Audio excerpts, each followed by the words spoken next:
మీ voice మీట్లో ఉందండి శివపార్త్ గారు. వినిపిస్తుందా అండి? యా వినిపిస్తుంది.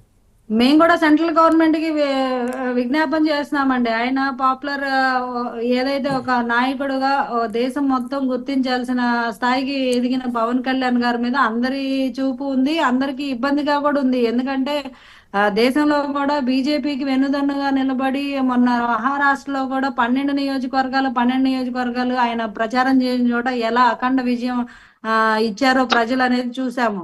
అట్లాగే ప్రతి స్టేట్ లో కూడా ఎవరైనా బాధితుల తరపున నిస్సంకోచంగా హైందవ ధర్మం గురించి కానీ ఇంకా మిగతా ధర్మాల గురించి కానీ ఓటు బ్యాంక్ రాజకీయాలకు అతీతంగా మాట్లాడగలిగిన ఏకైక గొంతుకు పవన్ కళ్యాణ్ గారు. సో ఇలాంటి ఆయన మీద ఏదైనా మాట్లాడగలుగుతున్నారు కాబట్టి, అది సహించలేని వ్యక్తులు ఎక్కువ మంది అయిపోయారు కాబట్టి ఆయన భద్రత పెంచాల్సిన అవసరం చాలా ఉంది. ఆయనకి Z+ కేటగిరీని అది మెన్షన్ చేయాలని చెప్పి మేము సెంట్రల్ గవర్నమెంట్ ని రిక్వెస్ట్ చేస్తున్నాము. ఆయనకి ఇమీడియట్ గా భద్రత పెంచాలి. ఇప్పటి వరకు ఉన్న అవసరమైతే 3 అంచెల భద్రతనైనా పెంచే దిశగా కేంద్ర ప్రభుత్వం చర్యలు తీసుకోవాలని కోరుకుంటున్నాము.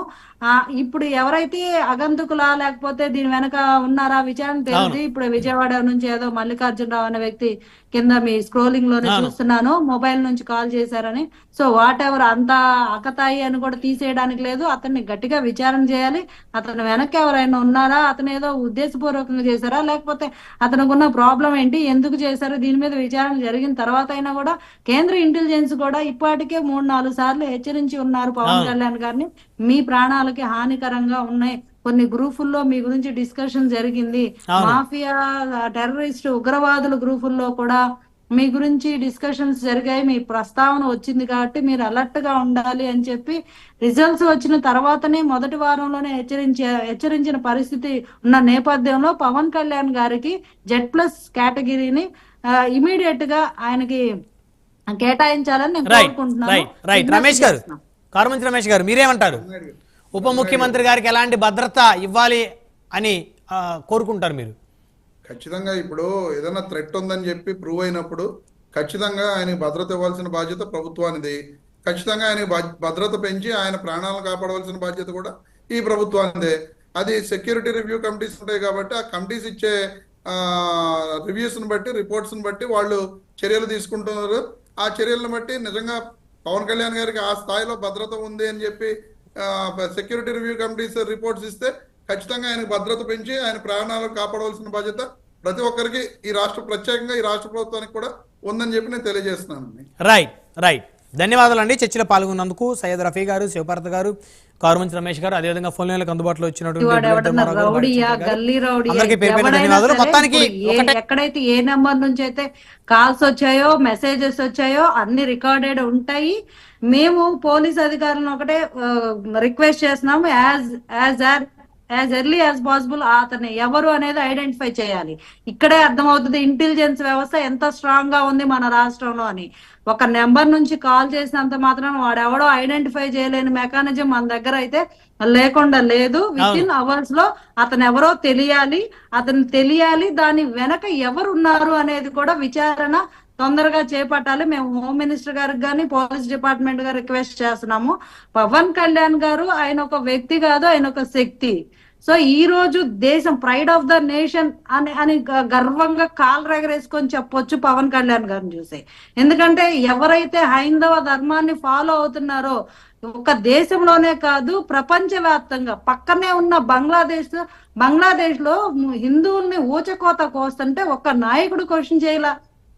నిన్నగాక మొన్న ఆయన కృష్ణదాస్ గారి గురించి, ఆయన్ని నిర్బంధించిన విధానాన్ని గురించి గొంతెత్తి మాట్లాడారు. ఐక్యరాజ్య సమితి వేదికగా కూడా మేము కసబ్ లాంటి వాళ్ళకే అంత లీగల్ ఎయిడ్ ఇచ్చాము, మీ దేశాల్లో ఎందుకు అట్లీస్ట్ మానవాళికి కల్పించాల్సిన కనీస లీగల్ ఎయిడ్ కూడా మీరు ఎందుకు ఇవ్వలేకపోతున్నారు? దీన్ని ప్రపంచంలో ఉన్న ప్రతి ఒక్కరు ఖండించాలి. హ్యూమన్ రైట్స్ కూడా ఆయన రిక్వెస్ట్ చేయడం జరిగింది.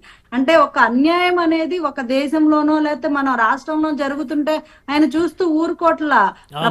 ప్రపంచవ్యాప్తంగా ఎక్కడ ఎవరు మైనారిటీస్ హిందువులు ఉన్నారా లేదా ముస్లిమ్స్ ఉన్నారా క్రిస్టియన్స్ ఉన్నారా, అది ఏ ధర్మాన్ని ఫాలో అయిన వ్యక్తులైనా సరే మనుషుల కనీస అవసరాలు కనీస స్వేచ్ఛ లేకుండా ఎవరైతే హరించాలనుకుంటున్నారో బెదిరించాలనుకుంటున్నారో ఇట్లా ఎవరైతే ఇబ్బందులకు తాడిత పీడిత బాధిత ప్రతి ఒక్క సోల్ కి ఆయన ఒక అండ, ఒక ధైర్యం, ఒక శిఖరం లాంటి వ్యక్తి.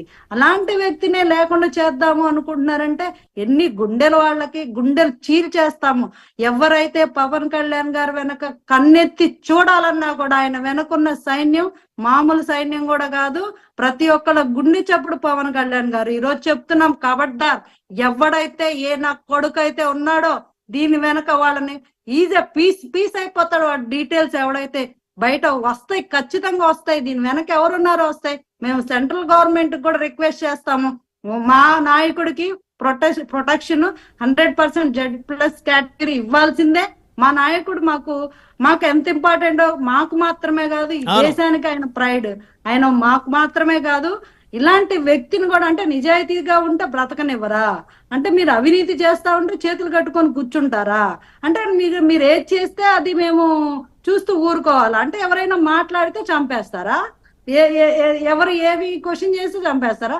పవన్ కళ్యాణ్ గారు ఏ అధికారం లేనప్పుడే ఆ రోజుల్లో జగన్మోహన్ రెడ్డి గారు అవినీతిని ఎండగట్టిన వ్యక్తి ఈ రోజు దేశవ్యాప్తంగా ఉన్న మాఫియాను కూడా కదిలించారు. ఆయన ఏ నాయకుడి వల్ల కూడా కాలేదు. ఎవరు చేయనటువంటి సాహసం, ఎవరు టచ్ చేయలేనటువంటి మాఫియా వ్యవస్థ. మాఫియా సామాన్యమైన మాఫియా కాదు, వేల కోట్ల లక్షల కోట్లకి పడగెత్తినటువంటి అత్యంత భయంకరమైనటువంటి మాఫియా. ఆ మాఫియా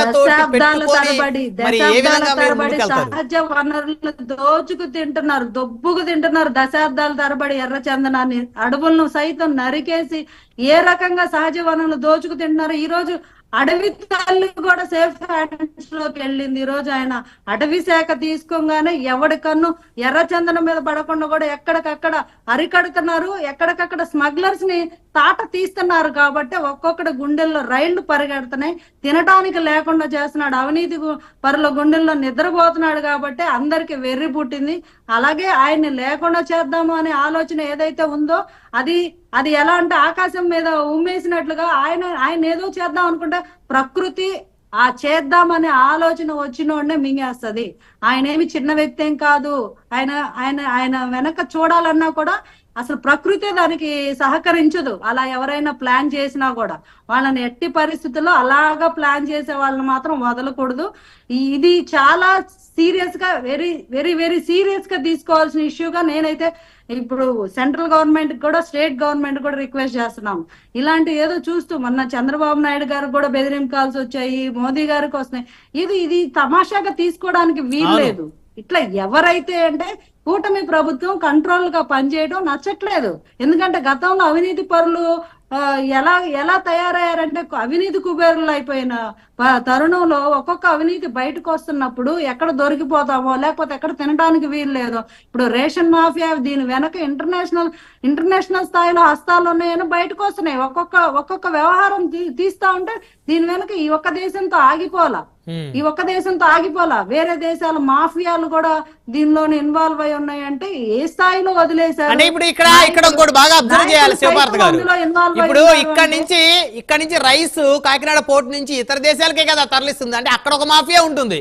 ఈ మాఫియా ఆ మాఫియా అందరూ కలిసి పెద్ద ఎత్తున అంతర్జాతీయ మాఫియాగా తయారైపోయారు. ఇప్పుడు ఎర్రచందనం కూడా మరి ఇతర దేశాలకు తరలిపోతుంది కదా. వీళ్ళంతా మాఫియానే కదా.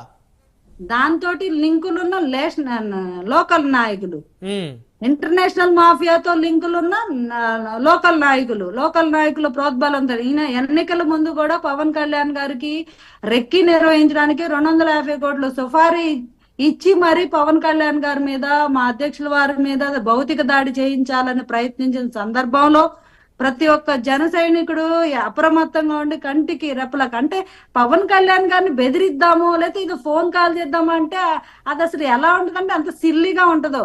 ఆయన ఏ సెక్యూరిటీ లేకపోయినా ఆయన ప్రాణాన్ని తెగించి బయటకు వచ్చినాడు. ఆయన ఏ రోజు ఏ సెక్యూరిటీ లేనప్పుడే ఒంటరిగా మీ గురించి